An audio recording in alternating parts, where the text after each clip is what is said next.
வணக்கம்ப்பா. இந்த பழைய சாதம் சாப்பிட்றது இந்த உணவு பாதை, குடல் புண்ணு, உணவு பாதையில் வர்ற புண்ணுகளை எல்லாம் சரி செய்யுதான்.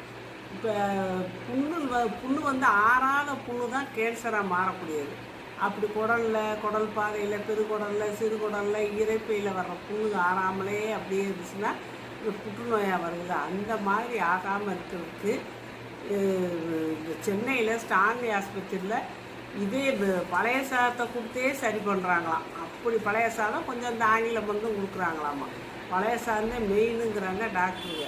அப்படி பழைய சாதத்தை கொடுத்து சரி பண்ணுறாங்க. ஒன்றுமே முடியலை அப்படின்னு தான் ஆப்ரேஷன் போகிறாங்களாமா. ஆப்ரேஷனை கூட தவிர்க்கிறதுக்கு இந்த பழைய சாதம் நல்லா உதவி பண்ணுதுங்கிறாங்க. நம்ம இந்த வெயில் காலத்துலையாவது பழைய சாதத்தை சாப்பிட்லாம், வயிற்று புண்ணுகள் ஆற்றலாம்.